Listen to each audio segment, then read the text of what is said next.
Hello friends, स्वागत करती हूँ आपका आपके अपने चैनल सोनी स्टोरी पर। स्टोरी शुरू करने से पहले रिक्वेस्ट करती हूँ कि अगर आपने अभी तक चैनल को सब्सक्राइब नहीं किया है तो प्लीज़ सब्सक्राइब कर लें, क्योंकि मेरा ये चैनल आपके सपोर्ट के कारण ही चलता है। तो शुरू करते हैं कहानी। एक बार एक गांव में एक साधु रहता था जो भगवान पर बहुत विश्वास रखता था। एक बार वह साधु पेड़ के नीचे बैठा था और भगवान को याद कर रहा था, तो अचानक वहां बाढ़ आ गई। चारों तरफ पानी ही पानी।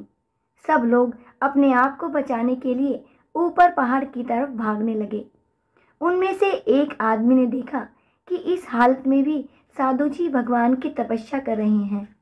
उसने सोचा कि ये अपने आप को बचाने के लिए कहीं जा क्यों नहीं रहे हैं। तो उसने साधु से कहा, अरे आप कहीं जा क्यों नहीं रहे हो? आप भी मेरे साथ ऊपर पहाड़ की तरफ चलो, नहीं तो डूब जाओगे।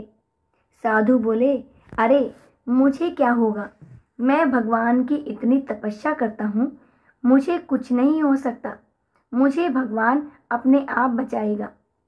धीरे धीरे पानी साधु के कमर तक आ गया। अब लोग वहां से नाव लेकर निकलने लगे, तो उनमें से एक ने साधु से कहा, अरे पानी आपके कमर तक आ गया है, आप हमारे साथ चलो। तो साधु ने कहा कि नहीं, भगवान मुझे अपने आप बचाएगा। और वह नाव वाला भी वहां से निकल गया। कुछ देर बाद पानी इतना बढ़ गया कि साधु के सर तक पहुंच गया और अब लोगों को बचाने के लिए हेलीकॉप्टर आने लगे। एक हेलीकॉप्टर साधु के पास आया, जो कि आखिरी हेलीकॉप्टर था। साधु के पास नीचे रस्सी फेंकी और बोला, इसे पकड़ो और ऊपर आ जाओ, नहीं तो आप डूब जाओगे। यह आखिरी हेलीकॉप्टर है और आपके पास में दूसरा कोई रास्ता नहीं है बचने के लिए। साधु ने कहा, यह रस्सी वापस ऊपर खींच लो और आप चले जाओ। मुझे भगवान के ऊपर पूरा भरोसा है, वह मुझे बचा लेगा। पानी काफी ऊपर आ गया, पेड़ डूब गया और साधु की भी डूबने से मौत हो गई।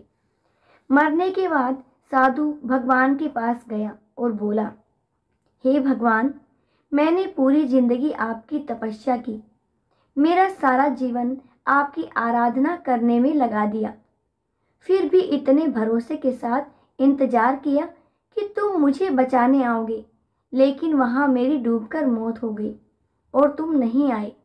ऐसा क्यों? भगवान बोले, मूर्ख इंसान, एक नहीं 3 बार आया था। वो तीनों बार मैं ही तो था। पहला पैदल, दूसरा नाव के द्वारा और तीसरा हेलीकॉप्टर के द्वारा, लेकिन तू मेरा एक भी अवसर पहचान नहीं पाया। पता नहीं किसका इंतजार कर रहा था। इस तरह से जिंदगी में हमें ऊपर वाला बहुत से मौके देता है, लेकिन हम सब उस मौके को ठुकराकर पता नहीं किस चीज़ का इंतजार कर रहे होते हैं कि वो होगा तभी मैं करूँगा, तभी मैं करूँगा। और इस बात पर अड़े रहने से एक वक्त के बाद वो मौका हाथ से निकल जाता है और हम कुछ नहीं कर पाते हैं। किसी भी अच्छे समय का इंतजार मत करो, जो भी करना है आज और अभी से ही शुरू कर दो। उम्मीद करती हूँ आपको ये कहानी पसंद आई होगी। अगर पसंद आई है तो इसे लाइक शेयर ज़रूर कीजिएगा और कमेंट करके भी अपने विचार ज़रूर बताइएगा। आपका बहुत बहुत धन्यवाद।